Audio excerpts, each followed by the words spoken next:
We also have a school, and we had a normal school year last year because we had unmasked students that were not social distance, that played sports.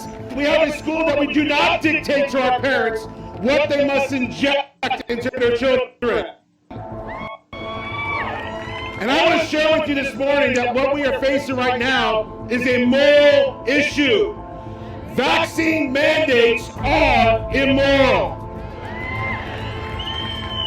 Douglas MacArthur said, "The world is in a constant conspiracy against the brave. It's the age-old struggle, the roar of the crowd on one side and the voice of your conscience on the other." And this is why you have gathered here today, because it seems like the roar of the crowd is growing larger and the liberty to speak and live according to the dictates of your conscience is under threat. Hence, the response to the brave that MacArthur spoke of is not to cower nor limit speaking our conscience in the privacy of our homes or in our church houses, but to exercise ourselves in the public square by saying what many Americans and Michiganders believe but are too afraid to say. Friends, you are not afraid. You are here because you are against the government and academic institutions and corporations forcing you to inject something into your body against your will. Government medical mandates are immoral. They are immoral because by mandating vaccinations, government is robbing from you what God has given to you. The founders of this great country realized that our rights come from God, not government. During the revolution, they appealed to the God of nature, nature's law. They recognized that from the moment of your creation, you have been endowed by the Creator with certain inalienable rights, in particular, the right to life, liberty, and the pursuit of happiness. These rights are gifts from God, not privileges from government.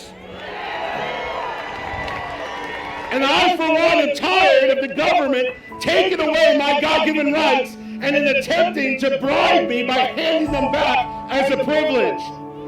Our rights come from God. The founders knew this because they knew the Bible. Jesus taught this principle.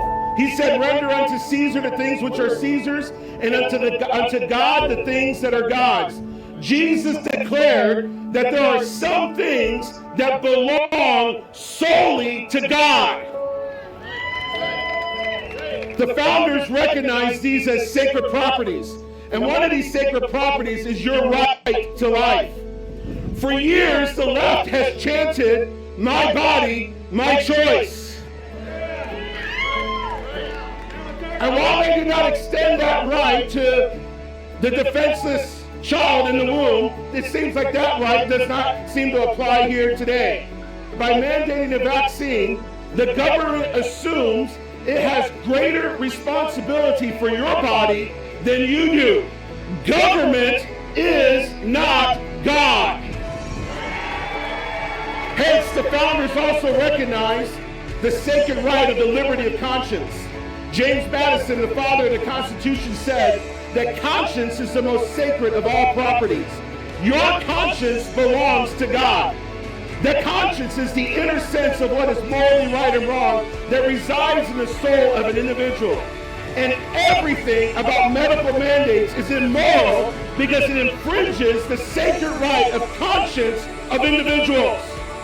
When it's no longer a choice and you have to, whether by mandate or, as our president said, he's going to make it so uncomfortable that you have no choice but to take the vaccine. Friends, let me tell you what that is. That is tyranny. Your conscience belongs to God. And it is the sacred conscience that compelled the apostles to obey God rather than men. Your conscience belongs to God, not government.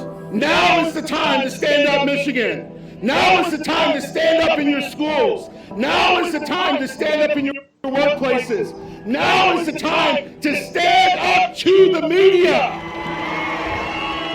We will not be silent. We will not be pushed away in fear. be shamed in the corner. They will hear our voices.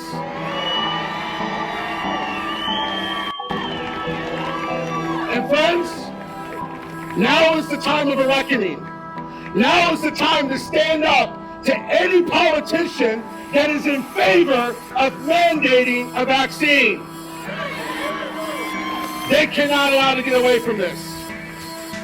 And in closing, the church has been silent. Now it's time for churches to speak with the voice that God has given them. Somewhere along the way, we believed the lie that politics has no place in the pulpit. But I'm telling you, if you're not going to hear, the only place you're going to hear the truth is you're going to hear it in the pulpit. Get in a Bible preaching church that is not afraid to preach the truth of God's word. Stand up, Michigan!